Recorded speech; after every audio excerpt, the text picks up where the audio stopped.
നിന്നെ എപ്പം വിളിച്ചാ വാ വീഡിയോ എടുക്കണ്ട ക്രിസ്മസിന്റെ വേണമെന്നില്ലടാ. അതെന്താ? എടാ നിങ്ങൾ ക്രിസ്ത്യൻസിനല്ലേ ക്രിസ്മസ് ഒക്കെ? എന്തൊരു സംസാരടാ. ശരിയാ, ഞാൻ ക്രിസ്ത്യനാ എന്ന് വെച്ച് നിങ്ങളോട് എല്ലാ കാര്യത്തിനും അങ്ങനെയാണ് നിന്നിട്ടുള്ളത്. എടാ അവൻ അങ്ങനെ ഉദ്ദേശിച്ച് പറഞ്ഞല്ല.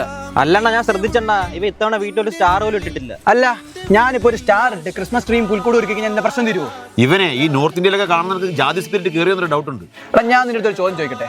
നീ മനസ്സറിഞ്ഞ് പള്ളിയിൽ പോയി പ്രാർത്ഥിച്ചിട്ട് എത്ര നാളായി? നിങ്ങൾക്കൊക്കെ എന്തോന്നറിയാമോ, ഇപ്പൊ ക്രിസ്മസ് ആയാലും ഓണം ആയാലും പെരുന്നാളായാലും അങ്ങ് ആഘോഷിക്കണം, മറ്റുള്ളവരെ കാണിക്കണം, സന്തോഷമായിട്ട് നടക്കണം, അത് തന്നെ കാര്യം. അല്ല, ഒരു വീട്ടിൽ മരണം നടന്നു, അവിടെ ചെന്ന് അവർ ആഘോഷിക്കാത്ത എന്താ നിങ്ങൾ തിരക്കുവോ? മനുഷ്യന്റെ മനസ്സേ എപ്പോഴും ഒരാൾക്ക് ഇരിക്കണമെന്നില്ല. മനുഷ്യനെ മനസ്സിലാക്കാനും എനിക്കറിയാം. അല്ല, അവന്റെ വീട്ടിൽ ആരാ മരിച്ചേ? ഞാൻ അറിഞ്ഞില്ലല്ലേ.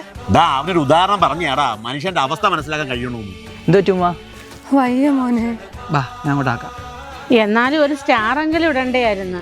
എനിക്ക് ആഗ്രഹമില്ലാഞ്ഞിട്ടല്ല, സ്റ്റാറൊക്കെ ഇട്ട് അത് ഓടി ഓടി പോകുന്ന ലൈറ്റൊക്കെ കത്തിച്ച് വീടിന് മുന്നിൽ കാണാൻ തന്നെ ഒരു പ്രത്യേക ഭംഗിയാണ്. പക്ഷെ എന്തോ ചെയ്യാനാ, ഈ വട്ടം ക്രിസ്മസിന് എത്ര കരോളുകാരാ വന്നേന്ന് അറിയാമോ? നമ്മൾ ലൈറ്റ് എല്ലാം ഓഫ് ചെയ്ത് വീടിനകത്ത് കയറിയുന്നുണ്ട്, ആരും ഇങ്ങോട്ട് കയറി വരാഞ്ഞേ. അവരെല്ലാം കൂടെ വന്നാൽ നീ എത്ര രൂപ എന്നെ കയ്യിൽ നിന്ന്? എന്റെ പൈസ ഒന്നുമില്ല. അയ്യേ എടാ എച്ചി, എന്നാലും ജോലിക്ക് പോയി 10 പൈസ ഉണ്ടാക്കരുത്. അതെങ്ങനെ ശരിയാവും? ഞാൻ അച്ഛനെ കണ്ടല്ലേ പഠിക്കുന്നേ, അച്ഛനടുത്ത് ജോലിക്ക് പോകാൻ പറ. രണ്ടിന്റെ വായിൽ നാക്കൊണ്ട് ആൾക്കാരെ പറഞ്ഞു പറ്റിച്ചങ്ങ് ജീവിച്ചോളും.